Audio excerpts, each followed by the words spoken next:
Hello and welcome on in, everybody, to the Photoshop Daily Creative Challenge. I'm your host, Sam Peterson, and this is week two of these Photoshop challenges. If anyone's new to this, these challenges are 2 weeks total, Monday through Friday, 30 minutes each day at this time.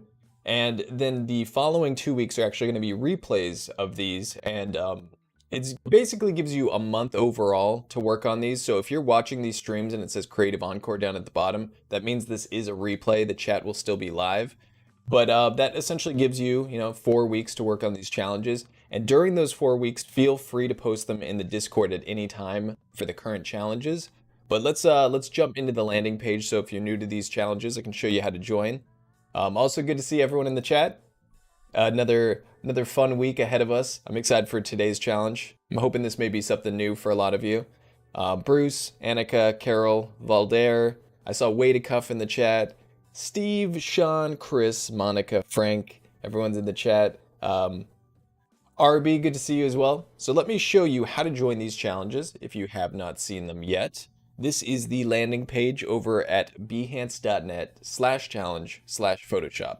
So if you go here, you'll see a big blue button at the top. You can click that to register. And if you scroll down, you'll actually see all the challenges for these. So if you're watching the Creative Encore replays, you'll see that all of these are revealed. But today is day 5. So this is fancy text. We're going to be talking a little bit about using actions and kind of an unorthodox method for text that some of you may have seen, some of you may have not.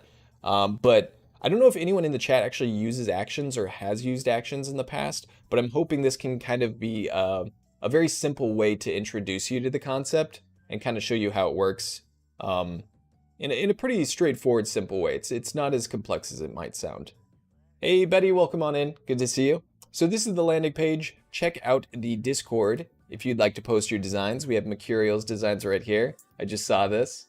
I love the colors. And this, like, the way it's stylized, the fur is really cool. Great effects.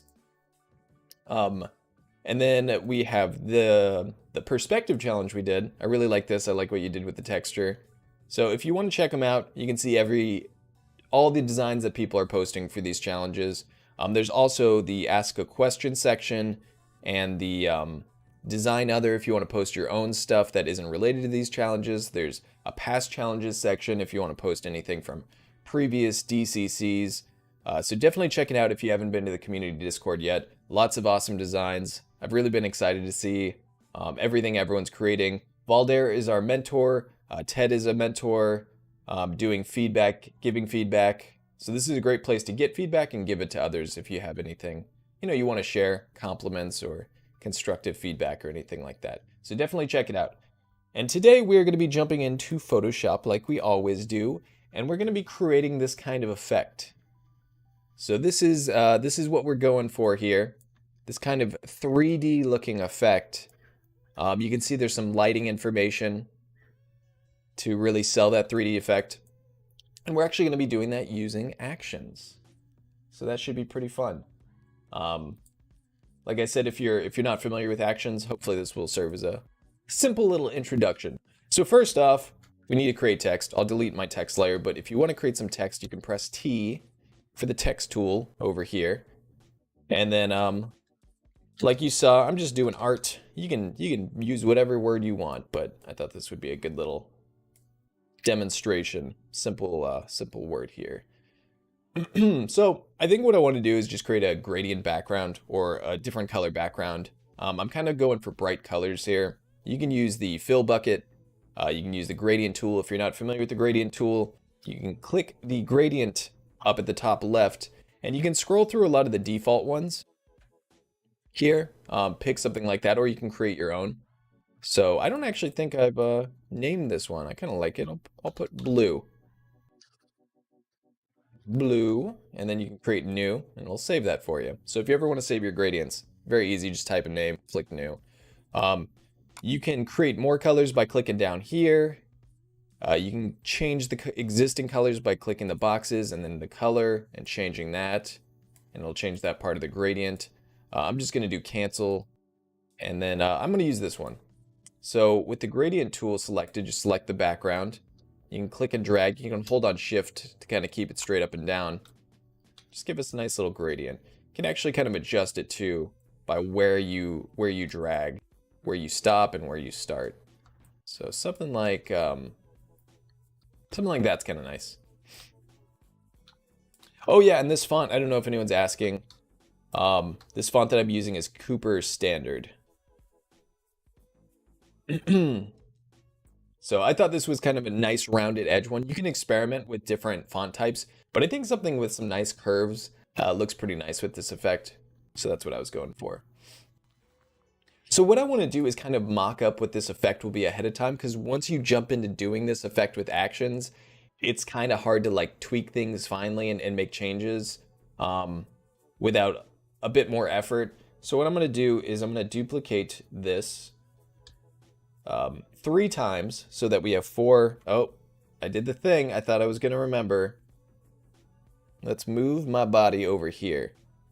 So you can actually see my layers now. So we have our background layer, and then we have 4 text layers. So one is going to be the white top of the text, and then we're going to have 3 colors below it. So I'm just going to put white. We'll do yellow. We're going to do like a little gradient like you saw. Orange and red, because I like to name my layers. So I'm going to hide the white for now. And for the yellow, I'm going to go ahead and double click the layer here so you can see the layer styles, and we're going to do a color overlay. So I'm going to choose a yellow. Go for kind of a bright one here. That looks pretty good. We're going to take orange, move it down, and we're going to take the red and move it down. You can see they're all white right now, but we're doing this layered effect. And this is just a mock-up. This is not the effect that we're doing yet. But I want to kind of show you how you can just plan ahead. And also show you the difference of why this effect looks different than just adding strokes, for example, colored strokes. All right, so then I want to pick a red, maybe go a little darker. More of a natural red that doesn't seem so bright. And this way you can kind of pick your colors. You can see what it looks like in context. And if you don't like the color, you can change it easily and find that color you do like, because once we do this effect, changing the colors won't really be possible unless you want to do the effect over again. So this lets you see what all the colors look like together. And if you want to make any tweaks, you can do so. Let's go for a really bright yellow. So I can adjust it like that. And now I think, okay, that looks pretty good. I like this. Hey, Odari, welcome on in. Good to see you. Biola. Hello, hello, Gareth. What's up, everybody? Good to see you. All right, so now we got our mock-up. That looks pretty good. So I'm actually going to select all these layers. I'm holding on Shift and I'm clicking to select them all, and I'm going to do Controller Command G to group them. And I'm just going to call this mock-up. That'll allow me just to kind of keep this organized, keep it separate from all the other layers we're going to create, because we're about to create a lot of them. So I'm going to actually borrow this red, and I'm going to do Controller Command J to create a copy. I'm going to pull it out of this group and on top. So I'm just going to use that mockup. So what I want to do first, before we get into the actions, before we get into the technique that we're doing today, I want you to double click the layer to get into the layer styles and go to Bevel and Emboss. Select that on, and we all probably have different settings, but if you go to Reset to Default, those are actually the settings that we're going to want for this. So just click the little Reset to Default for your Bevel and Emboss. That'll take it to 100% depth, size at 7 pixels, and so on. You can kind of see what's on my screen here, but the default is actually what we want for this technique.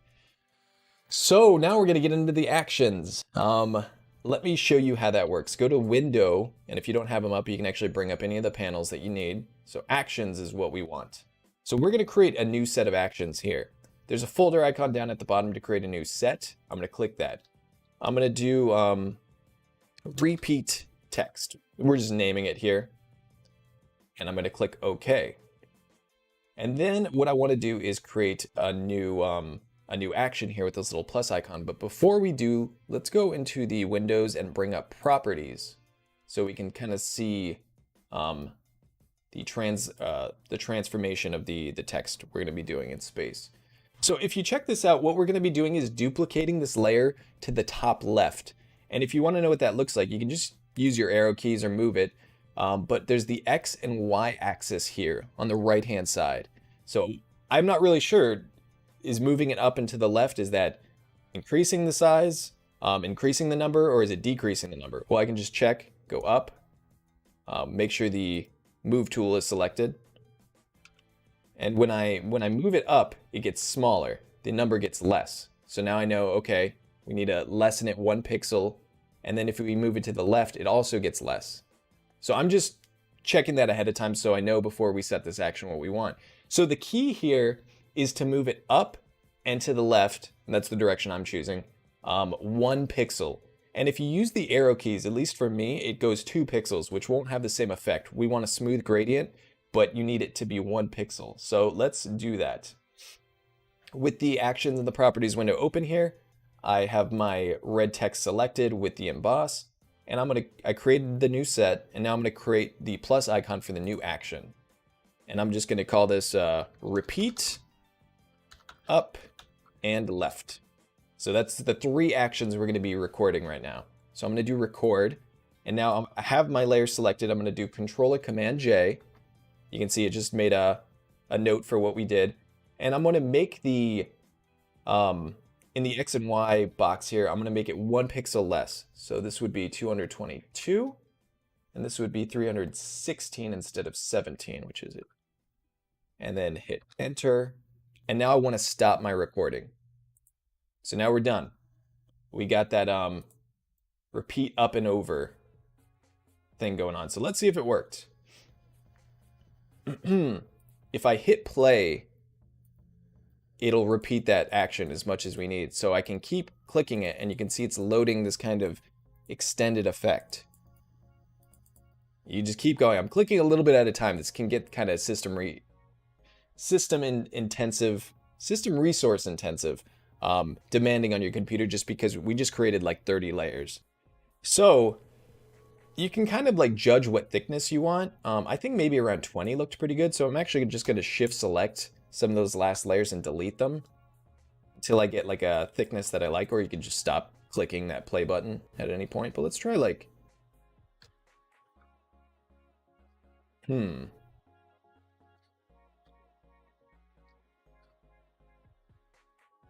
yeah, something like that looks good to me. So hopefully that made sense. But let's keep this organized and leave the top layer, the very last one we created, leave that alone. Select the one below it, and then we're going to shift select all those layers up until the red one. And I'm going to, let's see here.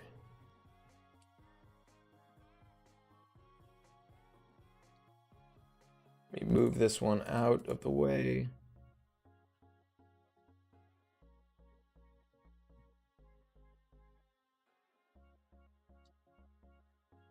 Oh, whoops. Select all those except for the last one.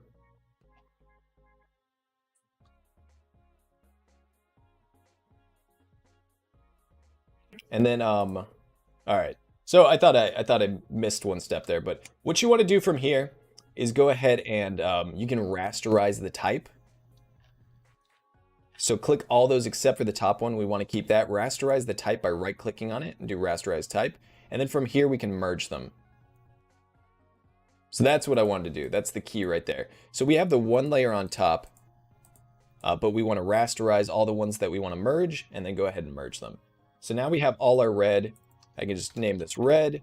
And we basically want to repeat this for the other colors. So we have our mockup, which is really helpful for this because we can now select the yellow if we want it. So I want to change that top red layer that we kept into the yellow. So I can actually just select it from my canvas here if you can see it. Or you can check the hex code or anything like that, or just reselect the color if you just want to eyeball it. So I'm going to hide my mockup layer. And now we have our yellow layer. So we can just do the same thing again. We already have the recording for our action done. And so now you can just click play as many times as you want. I know that we created roughly 20 before, so we're going to be going somewhere around 40, but you can eyeball it too. That looks pretty good. And of course, if anyone has questions about this, if the actions are confusing or any step is confusing, just ping me in the Discord or one of the mentors, and we can help clarify that for you. But now I have a bunch of these layers. This top layer I want to keep again. I want to preserve that because I'll be turning that into our next color. I'm going to select the second from the top layer, go all the way down to the beginning of my duplicates and shift click. I'm going to now rasterize the type again, right click rasterize type, and then right click merge layers. So now we got our yellow, and I'm just going to name that. And then we're just going to kind of repeat this process. So I'm only doing 3 colors. You guys can do as many as you want. You can kind of do as many like of those stroke effects or make them as thin or thick as you want. But I'm going to do one more for the, actually, I blew it, guys. That was supposed to be orange. So let's do this again. Actually, let me see here. We'll go ahead and keep yellow. I think that's kind of cool. I actually want to try orange on the other side, so we'll switch it up a bit. That's kind of fun. I like that contrast between the yellow and the red. So for the last one, we're going to go ahead and click orange. So I'm going to bring up my mockup just to see if I can find that orange color, because I do like that. Duplicate it if I need to. There we go, so I can select it.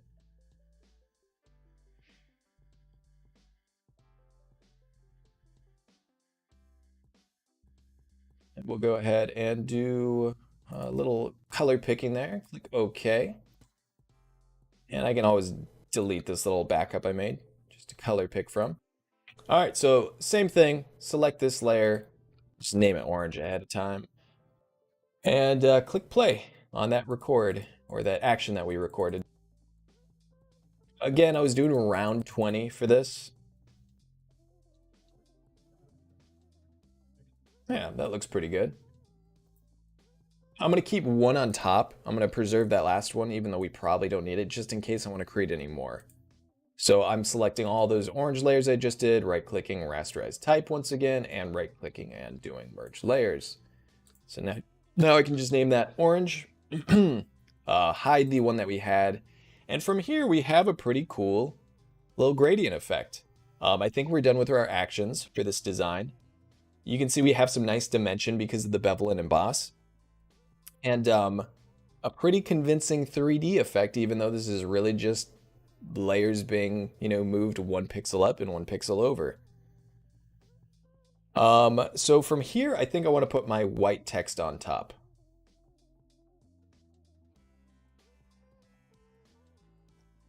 I can go into my mockup or I can just create it, but we do have that white that we created. So I'm using some of these like little assets. I'm just going to do Control or Command J on that, pull it up to our current group or our current layers.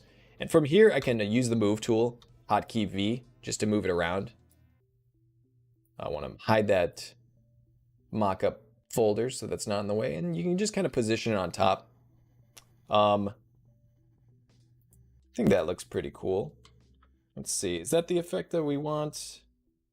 You can put a bevel and emboss on this as well, but you can kind of see the effect that we currently have is like this flat top. But you can try it. See how it rounds out the edges? It kind of fits it in with the material and the layers of the rest. So that's kind of a neat effect, but I like the sharpness, that sharp edge that it has right there. I think that looks pretty good.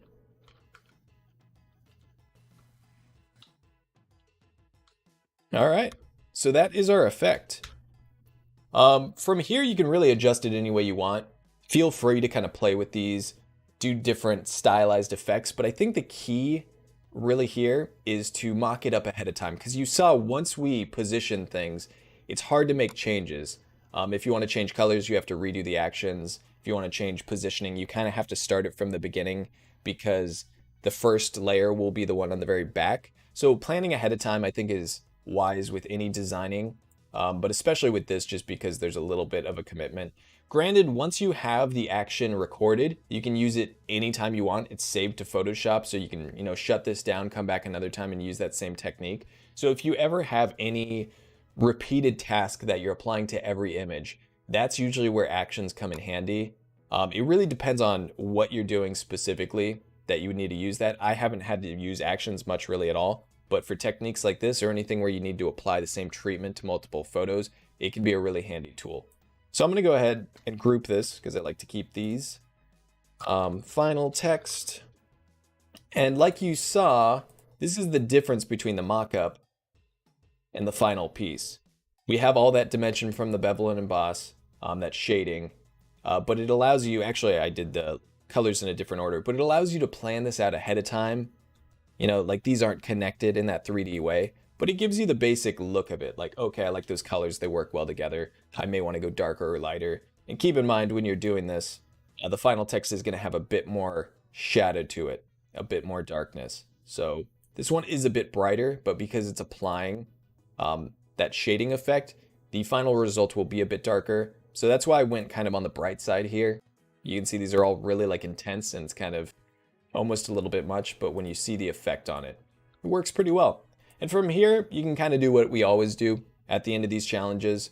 You can go into adjustment layers. I always like to play with certain finishing layers. Curves or levels is always great. I personally prefer levels. I would actually be curious in the chat, who uses levels and who uses curves the bulk of the time? And of course, if you guys have any questions, feel free to let me know. But I'm just going to apply some adjustments here. If I want to brighten it up, you can click it, or sorry, you can clip it to your final text layer too. That's another handy thing to do, is to have these in groups. So if I want to apply this just to the group, I can right click it and do create clipping mask.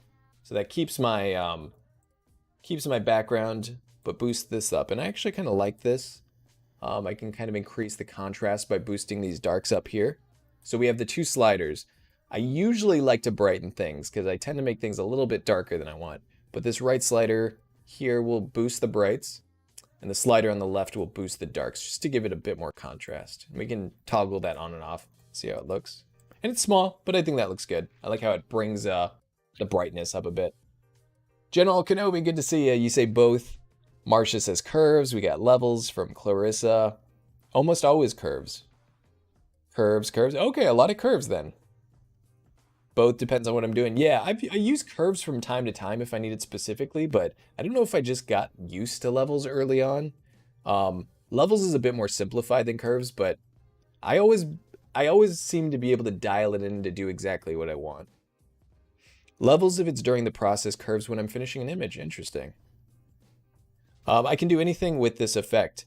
I mean, this specific effect, like you can do a lot of things with actions, but this specific effect is really just creating this illusion, because it's 1 pixel up and 1 pixel over, that it's this smooth 3D shape. You see it has this pretty convincing, along with the bevel and emboss effect, of course.